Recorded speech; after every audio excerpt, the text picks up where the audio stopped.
So we better move on to our Buried by Backlog section. So before we start, we'll probably have to explain what we're actually doing and maybe talk about backlogs a bit. Yeah.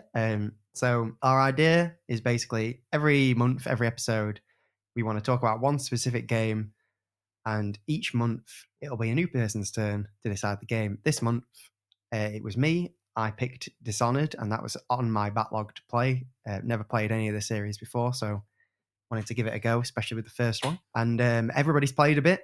I don't think necessarily everyone's finished it. I haven't quite finished it yet, but I think I've got enough things to say about it. I finished it back in the day. Yeah. But not this time. I sort of refreshed my memory by playing it for an hour or two, but I finished it previously. Yeah. Before we start, what are your general feelings on backlogs? How do you go about your backlogs? How big are your backlogs?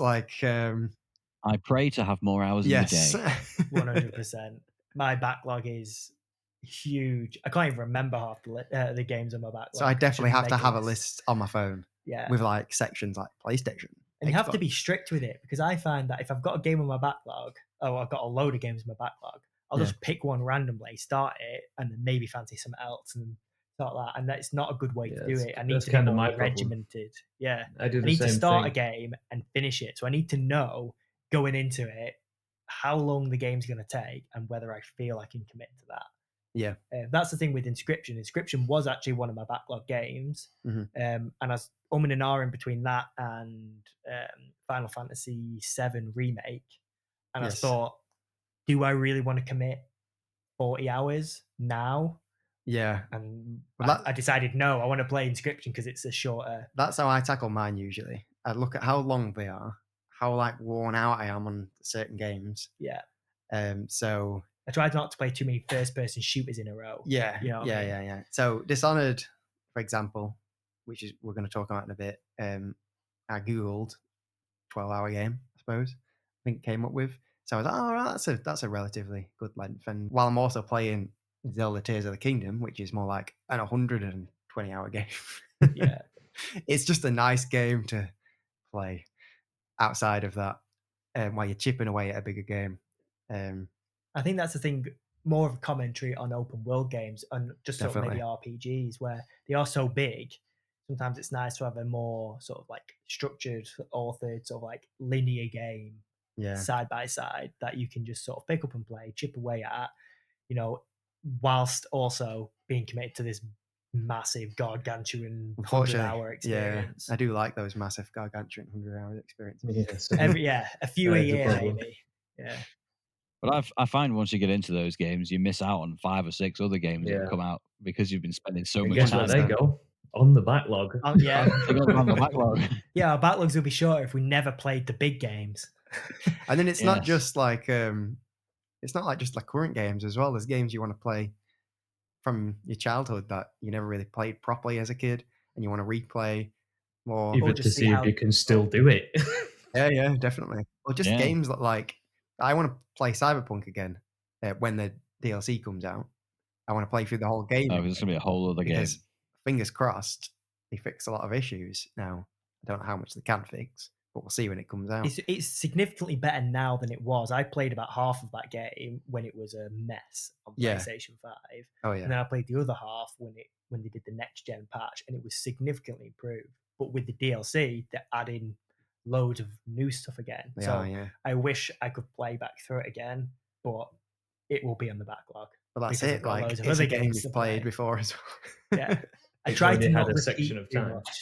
Yeah. So we're doing the most sensible thing, and we're basically timesing our backlogs by 4 by doing this Buried by Backlog section. Yeah, we've taken each other's backlogs and added them to our own backlogs. Very true. But there needs to be a Google document that's 500 pages long of backlog But games. we'll actually get through them, hopefully. Yeah, fingers crossed. Because we've got a deadline. We've got a commitment now. Even if it's a few hours, we'll know if we like the game, whether we want to continue it or not. That's true. Also, you don't want to rush your games too. I have to restrain myself sometimes because I'm like, right, this game's on my backlog and I want to get it done. But you don't get that. You don't get the good experience out of it. Yeah, you don't get everything out of the game rushing through them. Yeah, you won't explore all those hidden passages or the extra story points or dialogue options because you're like, oh, well, this will stop me getting to the end of the game. What happened with Dishonored. Yeah. Yeah. Well, we'll talk about that in a second. Well, I had the newest Horizon game on my backlog for a while, Forbidden West, which is huge. And when I started it, and similarly to when I played the original back when that came out, started it, was getting involved in all the side quests, trying to do all sort of like the little bits here and there. And after about 5, maybe 10 hours, I just kind of got bored. So then I just beeline the story, and I know I missed so much, and it actually made it harder because some of the side quests give you better weapons. All my stuff was leveled up to like level 2. Bear in mind, everything has about 5 levels you can level it up to. So I definitely made it harder for myself. I just could not face doing another 100 hours in the game. I just wanted to get through the story. Funnily enough, I was exactly the same in the first one. Yeah, it definitely sours the experience. I didn't enjoy it as much as maybe if I did put more time in, but I didn't have the time. And it kind of didn't sort of drag the time out of me. Whereas Elden Ring was 100 hours, but it made me want to spend 100 hours in it. Yeah, definitely. So, and that's a game that doesn't have quests. I know, the main one. No, exploring essentially. Zelda's kind of similar, but I did find at the start of Zelda, I was beelining. I've done one of the main missions, let's say, one of the main dungeons, but now I've gone, no, enjoy the game. Don't just beeline yourself to the dungeon. Like, see what else there is. And I am enjoying it. Make some crazy machines. I am enjoying it a lot more now than I was when I first started it. But yeah, I'll talk about that at some other point.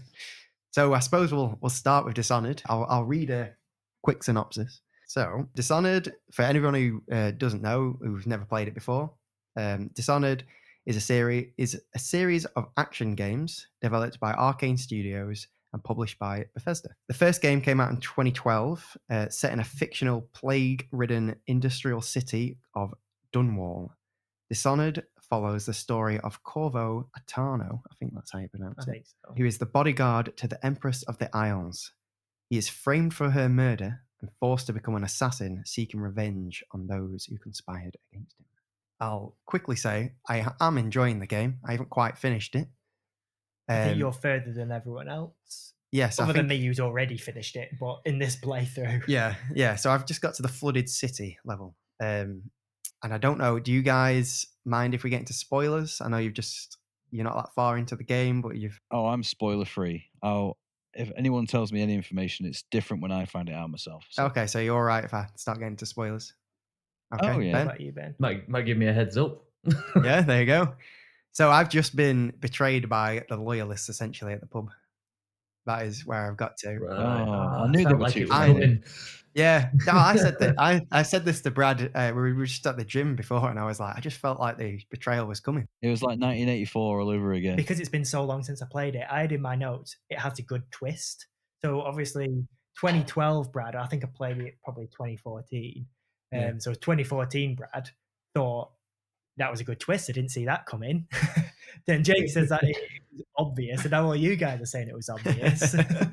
I think the thing for me was all the like bad guys you were going out to fight and stuff.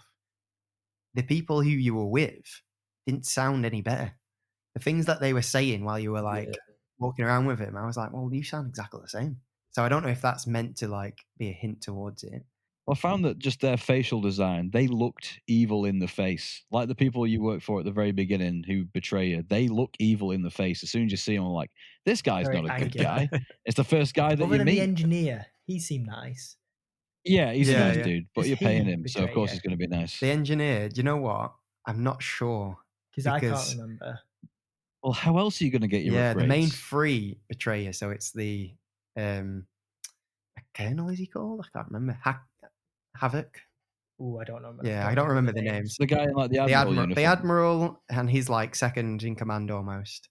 They betray you with the Pemberton brother as well. They send you out to kill his twins. He's essentially the one left. So when you get there, you actually talk to the Admiral and I think it's Pemberton, the guy. He's like a lord, essentially. But then you rescue his second in command on the first mission, I believe. But those 3 betray you. Fair enough. So yeah, that's basically where I'm up to. I have enjoyed the game so far. I don't think it's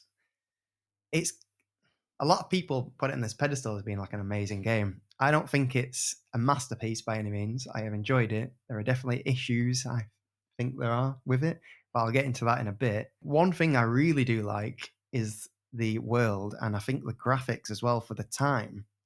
They really hold up quite well. I don't think it's a graphics thing. This is the graphics versus more of an art style. Yeah, sort of. The Yeah, art style, exactly. yeah. It's quite painterly. Yeah, Yes. and it really does work, because even when the graphics don't necessarily hold up from a sort of like graphical powerhouse point of view, you don't need to.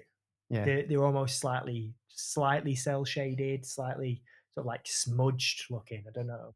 It's like the Borderlands effect. Yeah. And it worked. Now, granted, I'm assuming, all playing the definitive edition. Yes. I am, So yes. I imagine a lot of the textures are probably up-resed, so they don't look as bad. Maybe if we went back to the original, they wouldn't hold up as well. Possibly, yeah, if you got it on 360. Yeah, when it but first came I think out. the art style is strong enough. Definitely. I mean, it's kind of got that like muddied look that a lot of the games at the time kind of had. Oh yeah, the green-brown filter that a lot of the games had back then. I think the atmosphere of the game and the art style actually lend to that. Oh yeah, because it's an industrial city. There's going to be pollution. The second I got into it, I felt, Bethesda. I just felt it. I don't know how to explain it. It gave me the same feel as I get from a Fallout. It gave me the same feel. It felt lived in. Yeah, absolutely. Yeah. It felt real. It felt like you were entering this real place. Yeah, I get that. To me, one of the Bethesda, I know it's not made by Bethesda, it's made by Arcane, but when they start zooming in on the faces, that always gets me every time. Oh wait, it makes you stand stock still, and they stand stock still while they speak but to the you. stilted animations actually almost, I didn't notice, because it had this art style. Yeah, it almost didn't seem as bad. The Oblivion stare. I think even like the interactivity in the world also helps that world building. So picking up bottles and throwing them, rather than it just, so many smash bottles. rather than it just going into your inventory, and then you've got like 10 bottles you can throw. You pick it up and you actually have to use it from the world. It almost made me want to play it in VR. Yeah, I reckon that'd be pretty and cool. Especially with the blink ability, I can only imagine. You could do the teleport. You wouldn't have to walk. Yeah, actually, it would work really well. Actually. I think that could be really. If you're listening, Arcane, there you go. Although you're not making games for anything other than Xbox, you don't have a VR headset. That's true. But PC gamers do. True. Yeah, I found the world building really cool. The fact that there's just randomly side missions in the levels that you play. I didn't end up doing them all, but at first it worked to confuse me.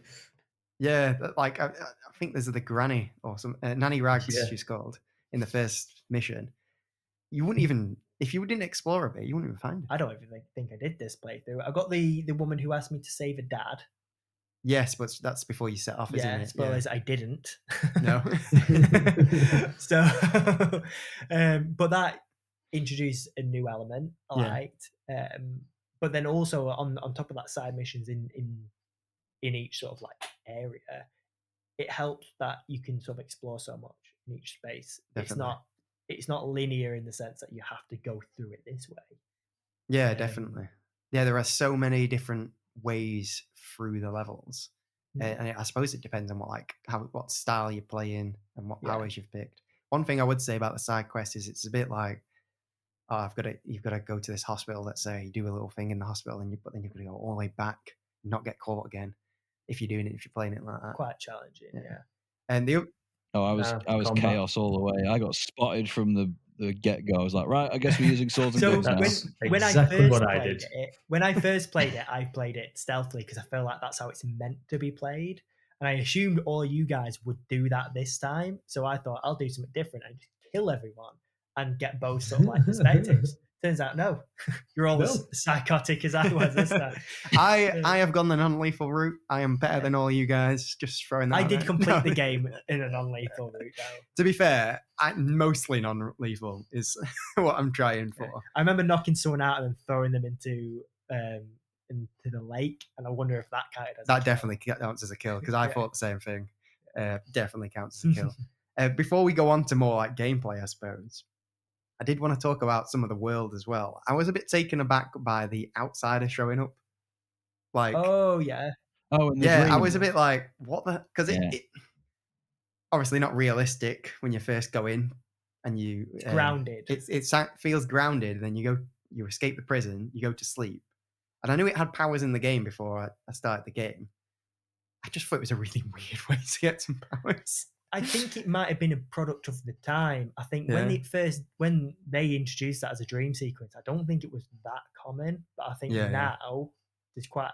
The closest thing I could think was the dream sequences in the Arkham Asylum game with the Scarecrow. Yeah. Okay. Where your building was surrounded like by wind and it was just floating, and you were walking around a modded version of where you were. Yeah. I think it was more just I wasn't expecting that's how you were going to get your powers. I mean, as you play through the game, you get the runes and stuff like that, and he shows up occasionally and talks to you about like your mission and stuff, and it's cool. You think that was a conversation? Oh no, we haven't got a method to give him powers. Yeah, that's all I could think. Job Yeah, done. Give him this mechanical heart. So he knows what about whether this or guy not. just shows up? But but when you look at like a lot of the lore, it kind of makes sense. But like in some ways, it kind of feels like two games mashed together. But it worked. Well, you know there's going to be some sort of magical lore in it from the get-go, because when you're framed, they're teleporting towards you and disappearing in mist. True. But if you read any of the books that are around in the rooms, there's some describing where they take children and they train them to do this kind of thing, and if they're not valid, they just get rid of them. Yeah, because the outsider sounds like he has to pick the people to give the powers to. He almost like picks Corvo because he's just interested to see what it'll do, essentially. But it is cool. I'm assuming like later sequels also. I mean, I'm pretty certain one of the later games is called Death of the Outsider. So I'm assuming they expand on that lore more. I also didn't realize this until I watched a video on it the other day. You know the heart you get to like locate the runes and stuff? That's the Empress's heart. Oh, Jesus. Spoilers. Yeah. Like, it's not, no, you won't find out in the game unless you like look into it. Like, but it is her, like in the dream sequence. Because it means something to him, or. Yeah. And then, when you sometimes hold it, you can hear people speaking. Yeah. And if you hold it up to people, you can, somebody speaks about that person. It's her. It's her a female voice, isn't it? Yeah. It just dawned on me. And it just blew my mind. I didn't even like, that wasn't me discovering it in the game. It was watching a video of somebody talking about Dishonored, and they talked about that aspect of it. And I was like, what? That's pretty cool. Wow. It's quite discreet world building, but it's cool when you find those sort of things out. Definitely. It's quite sort of a creepy game in some aspects, but when I started finding like the bone talismans and the runes, I was thinking, is this going to be some crazy voodoo magical game? But then you start actually playing it, it's not really. There was so many bone relics, what are they called? Bone relics, the first that's it. Sort of area, but I can't remember that being the case in the original. I could be wrong. There's like 10 in the pub where you start. It might be a definitive edition thing just to that. give you a bit of a boost. Yeah. I was thinking that maybe the definitive edition just goes, here you go, there's loads of bone charms. Yeah. You see, so this laid out problems for me because I play these kind of games as I play Fallout. Everything is mine. Everything belongs to me. I have it all, and I will find it all. And then that makes me take 10 times as long as everybody else. Let's open every drawer, smash every glass. There must be something in there. So how did everyone find like the gameplay of it? I really like the powers, especially teleporting. It's great. I wished I'd played it a little bit longer. Actually, I wanted to unlock the rat control because they were deadly. It's quite a cool one. The rats nearly took me out a few times. You only control one rat, I think, at least at first. No, you get a swarm. You can get a swarm. Okay. Yeah, you raise them out of the ground underneath the person. Yeah, that's one of the ones I did get. The actual control of the rat, though, is just one, where you can like control the rat and crawl into small spaces and into vents. Yeah, that's a separate one. Yeah. That's the one I was thinking of. Yeah. But yeah, that was cool. Gameplay wise, I liked it. I think what we sort of alluded to before is you've got your stealth and you've got your sort of like combat focus. The game is definitely leaning on you being a stealth player. Everything pushes you that direction. If you kill too many people, more rats spawn, so it makes it harder. All the easier routes in the game. So the first level, you can teleport onto a ledge, climb through a window, and basically not even see barely anyone and take out the boss and leave. If you go through the front door, you get swarmed by loads of guys. and it makes it hard. And the combat is fine, but it doesn't hold up that much as like an action game. I agree. However, I do think there isn't a lot of options for the non-lethal stealth route. Now, if you were going, I think the game, I don't know if it's necessarily designed to do this, but I reckon it plays mostly well if you're stealthing but killing people. You think?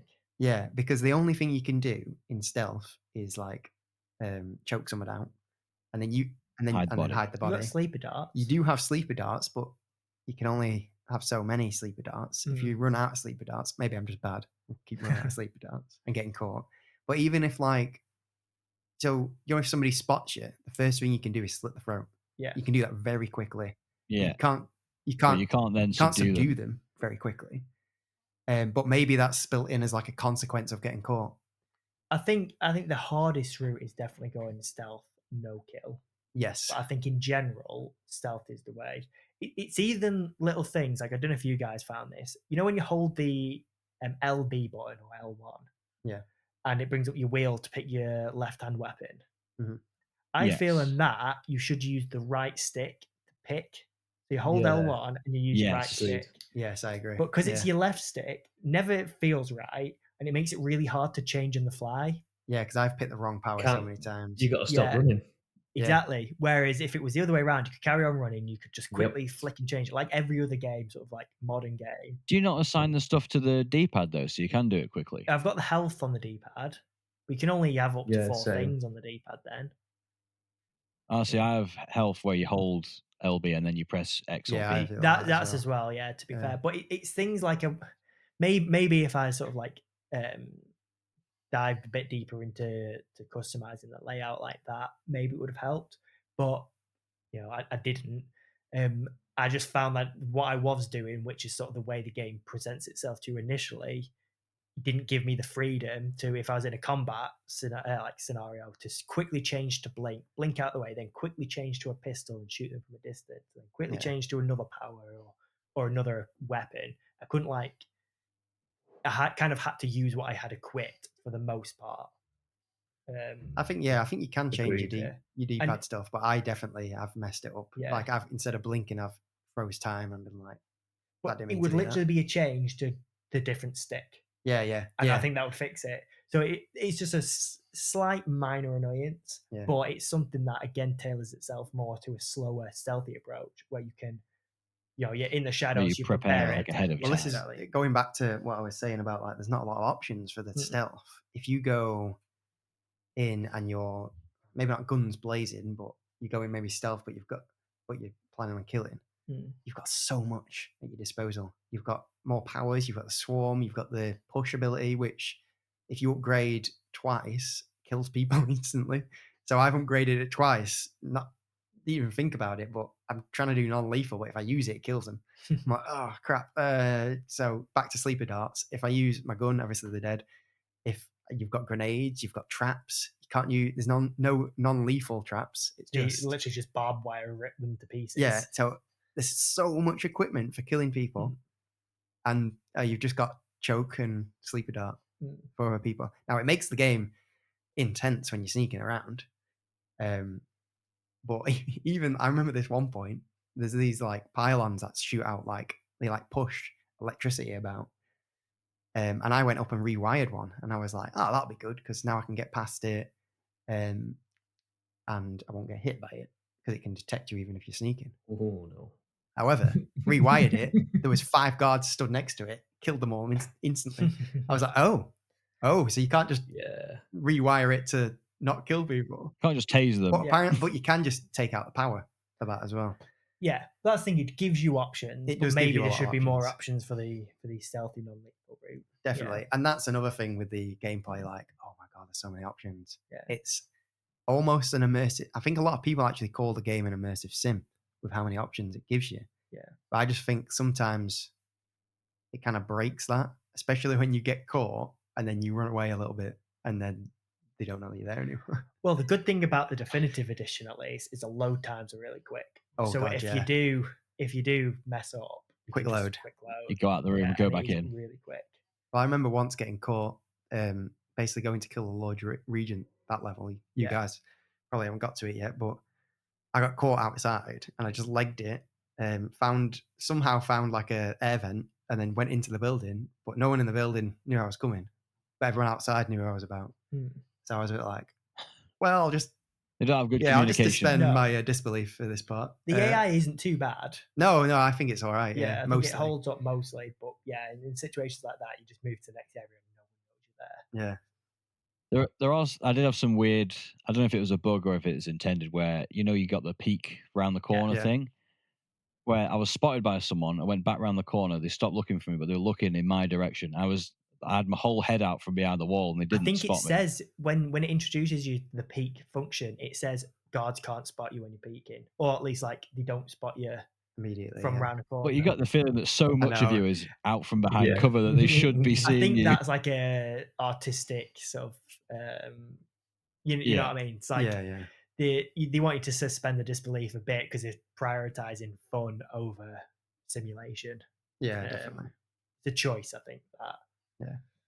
So I found I'm very much a brute force and ignorance kind of guy. I like to walk in the front door with a shotgun. That's kind of how I go most ways with these kind of games. It's just the way I play.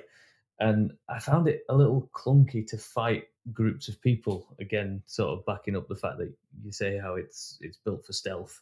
Yeah. Because you would do silly things like try and do the push. I'd push them, which give me enough time to run over and stab someone. But because of the animation, the rest of them had recovered.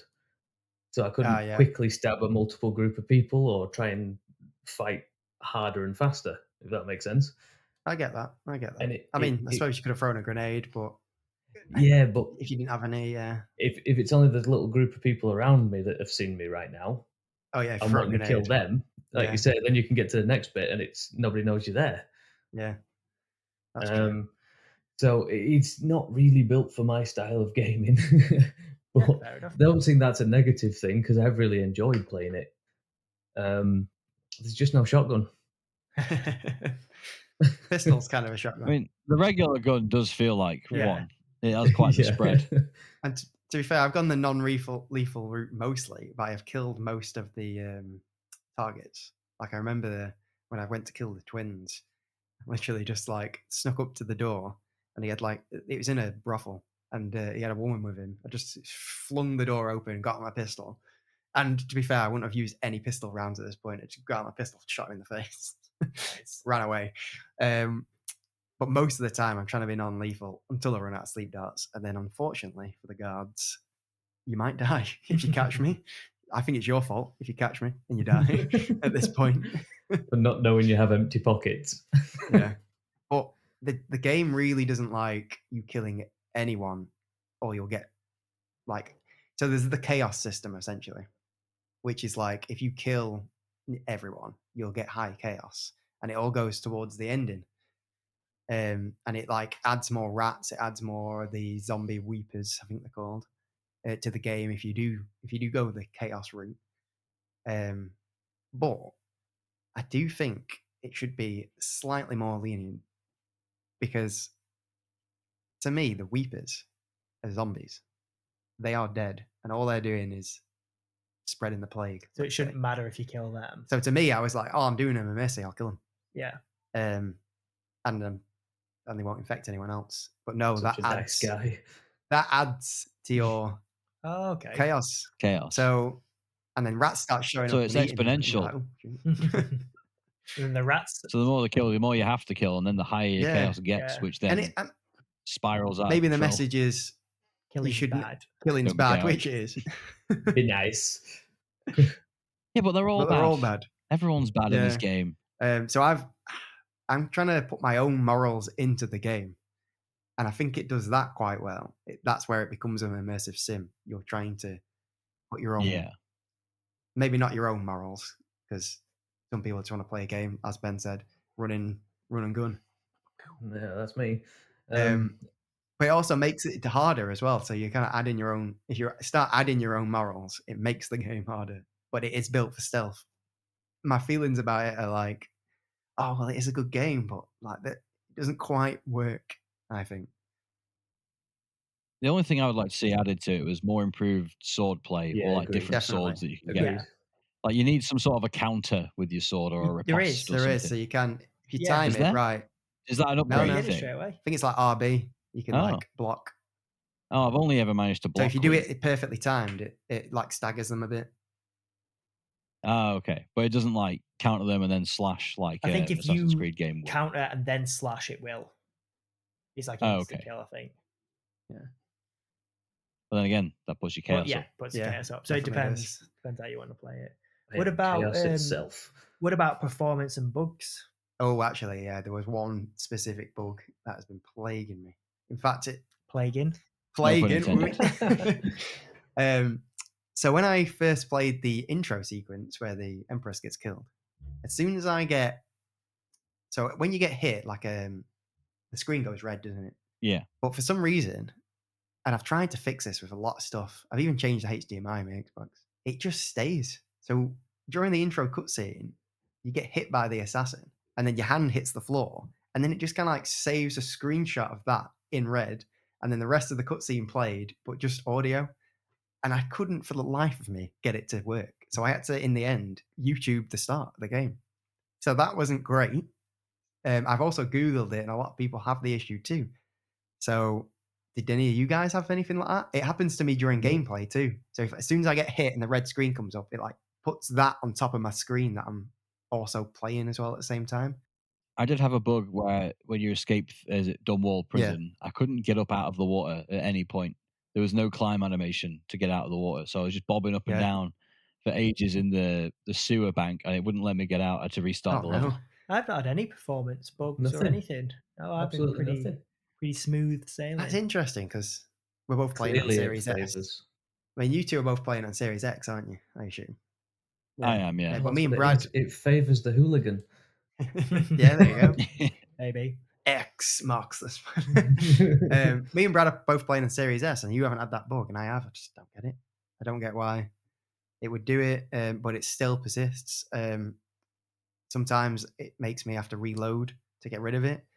I mean, that kind of, it makes me do the stealthy route, because if I went the, I think it's a skill issue. Just don't yeah, well, that's it. So now if I went the more like guns blazing route, if I got hit, I'm going to have this bug appear constantly. So maybe it's pushed me more into stealth. Is it every time as well? Pretty much. Wow. Every time you get hit and the red screen comes up, because it doesn't always happen. It just pauses. It's like, it like puts another layer of, it like takes a screenshot, puts red over it, and puts that over the gameplay. Weird. It's not like there's going to be any more updates now either. I know. I really don't know why that's happening. Hopefully it doesn't happen. The uninstall, reinstall thing. Maybe I should try that. That's the only thing I haven't tried, to be honest. Probably the first thing I should try. Gone in faulty or something from the start. Possibly. Oh, well, I've still enjoyed the game without it. The only one thing I've had to do is obviously YouTube that initial clip. Every other time, sometimes pausing gets rid of it. Pause the game and it disappears. But, always finding a workaround, I guess.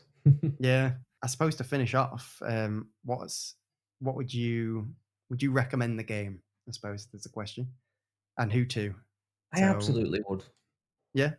Yeah, I absolutely would. I've thoroughly enjoyed the way everything was, I suppose.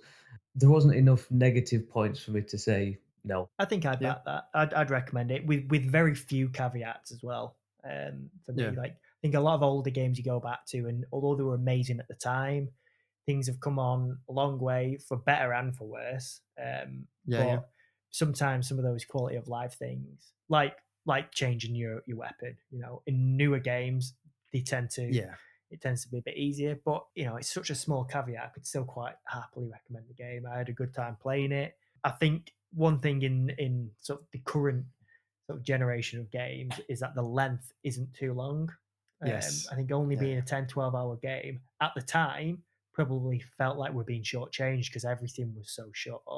But now I love it when a game's only 10, 12 hours long and I can get through it in a couple of weeks. Because we have lives now. So many games are just so long. But yeah, it's my problem. It's my problem that makes everything long. Like I said, everything belongs to me. Yeah. Joe, what about you? I would recommend it, but I'd say go in with an open mind if you've not ever gone and played a game from the past, like from on a newer console. Yeah. I say if you only got into gaming like in the last generation, keep an open mind about games that are from previous generations because they're not going to feel quite as smooth Yeah. as they do. Like, yeah, it was running at 60 frames a second, but it wasn't. The controls felt a bit clunky to me. Like turning and running felt a bit odd. Like there was motion blur and stuff.